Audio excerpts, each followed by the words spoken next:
Welcome back to Streets of Rage 4. This is the last level. Stage 12 is the island. The island has a bit of a nuance that will make that retry button one of your new friends and acquaintances, because that green bar that you see right there can be lost as soon as any of these goons touch you. You have to be somewhat perfect in order to get a grapple on this level first and foremost. They give you a lot of weaklings so you can rally your health back, but rally is absolutely essential to success here. Stupidly high combos, yes! Sick. Alright, now that we got all of our health back, let us continue forward. 2,000 points right at the onset of the level is pretty goddamn cool. Isn't it closer to 3,200 though? Well, I mean, 3,200 split between two players, sure. And I suppose both players should get credit, because if either player gets hit, then it causes a break for both players. Ow. Okay, so why is Caramel even here? Because this enemy type, we're on a smallish island that's very clearly got. Yeah, there's a terraforming dome in the background, so there's not all that much space for. There's not all that much space for her to, you know, utilize her motorcycle. Well, I mean, you have to. Mr. Griffin, the appraiser is here at the front gate. He will arrive in your living room in approximately 35 minutes. Our driveway is too goddamn long. It is too goddamn long, but that's because it's cool. Because rich people have a fucking facade like motherfuckers.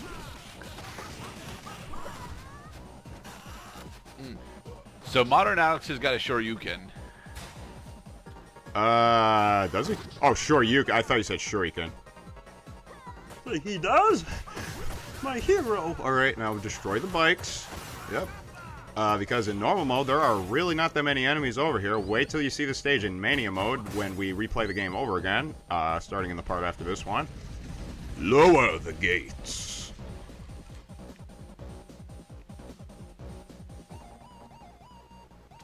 So, it's not clear because we're using the alternate soundtracks. The soundtrack that plays at the onset of this level was so... I'm saying was in the past tense. It is like one of the most melodramatic themes I think I've ever heard in a Streets of Rage game. And Is it that sad? It's not sad. It's like epic.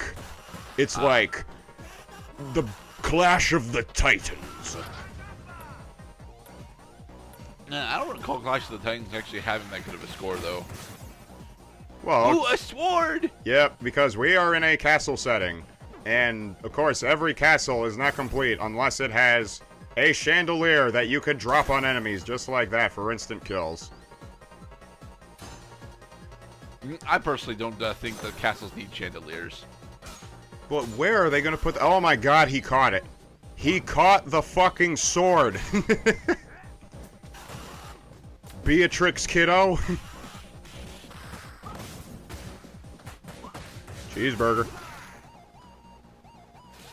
So we are in a kind of mausoleum with a stained glass depiction of Molecule, Proton, and Mr. X himself. The late Mr. X. So how did Mr. X die? Did he die at the end of Streets of Rage 3? Yeah, he did. He even said that he was... Well, because he was a goddamn brain in a jar, and once the jar was broken, he couldn't defend himself. Ah, okay. Because Robot Y, and remember that the last boss of... Well, depending on the ending that you got, that the last boss of Streets of Rage 3 was Robot Y, and then after the boss battle, then Mr. X was screwed. It's like, please, help me, I'm dying. And Skate just said, oh, no. Fuck you! Yeah, we're taking it on the chops right now. You...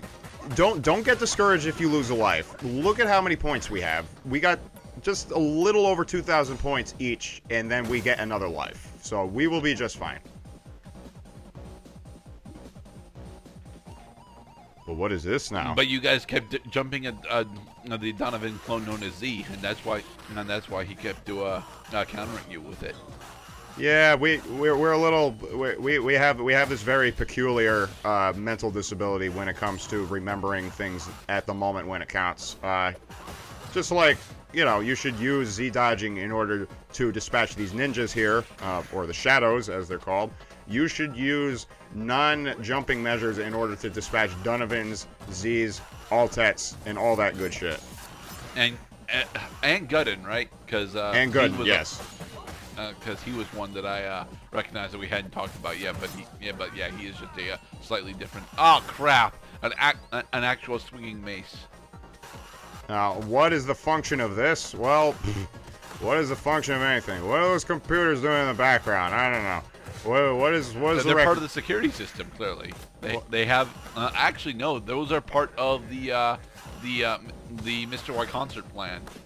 Probably. Actually, because yeah, that is a map layout of the city that we're in. It is definitely showing a radar, and radar usually shows geographic things that exist on a map or Google Earth. Grandpa! Alright, now it's time for points. Mad points. Oh, beautiful points. Gimme. Yay. Okay, so I think Streets of Rage 2 Axel picks up the pizzas. No, that's right, because cheeseburger is worth more when you have full health. So, yep. And then he gets the cheeseburger. Boom. 1,000 points. Alright, now it's time for boss time. New enemy type. Hey, Miss Y. Doing, of course, the Mr. X pose. And she's got a rapier.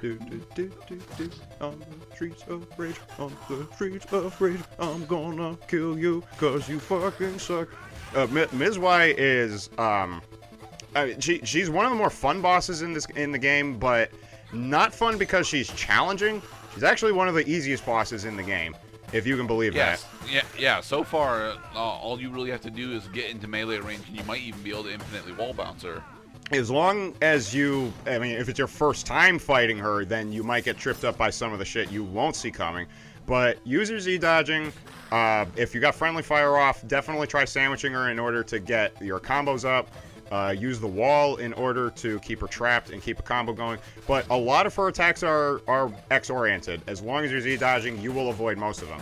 But she's got a few tricks up her sleeve once she takes enough damage.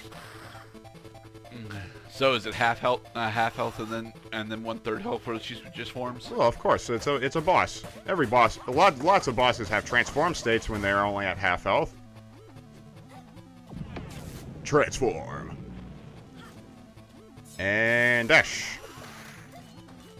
And trying to be Fiora. So she's doing the, what do you call it? The Yamato boss fight gimmick, where she only goes from the top. She goes to the opposite corner of the screen on both the X and the Z axes. So she always starts in the top corner, and then she zooms in a diagonal fashion to the bottom left, and vice versa. Very easy to avoid, but that's her only new attack. As long as you can avoid her grabs, which she forecasts when she applies red buff, and you know she's got red buff because she turns red briefly, then you know that she's going to try grabbing you and do the I'm going to jump over you and sting you in the ankles with my sword. And now that all of our goons are gone, now we can just finish her off.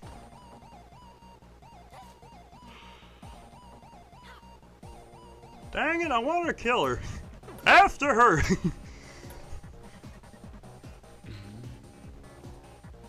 So why does she have space-observing satellites here? Well, because she's trying to control the world, Mr. Gerda. You need lots of equipment, and of course you need the red leaves gimmick from every good Japanese story. So now we gotta fight two opponents at once! The Y-Twins.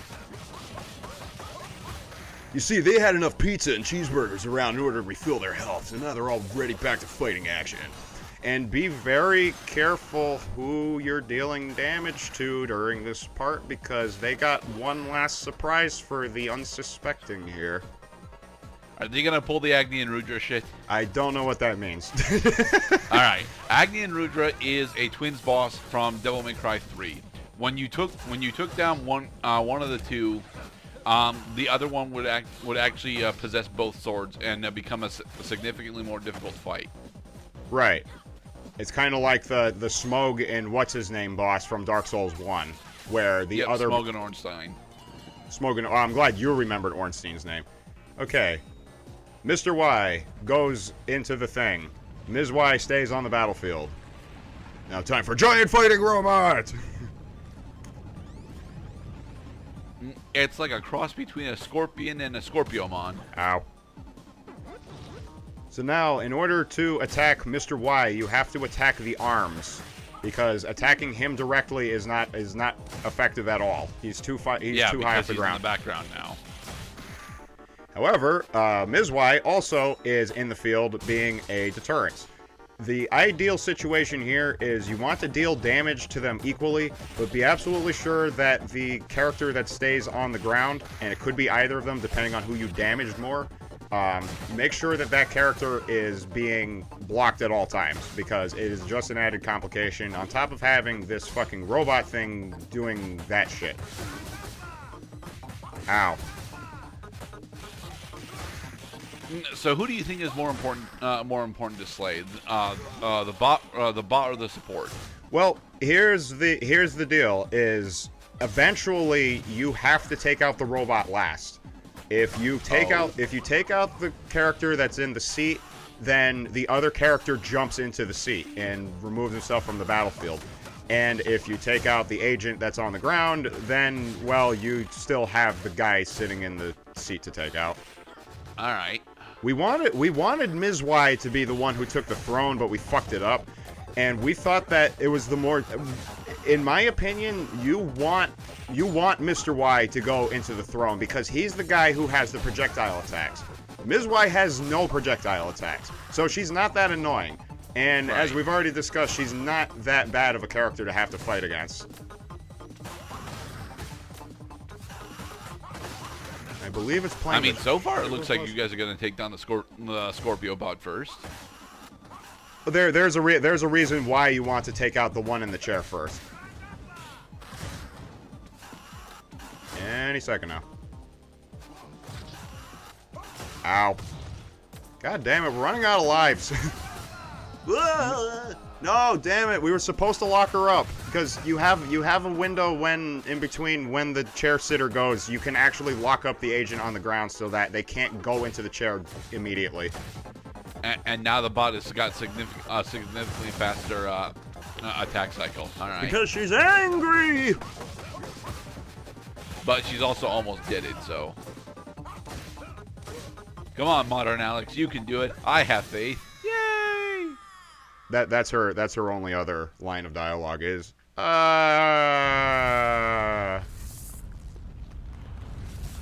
so we have bested the mechanized melee.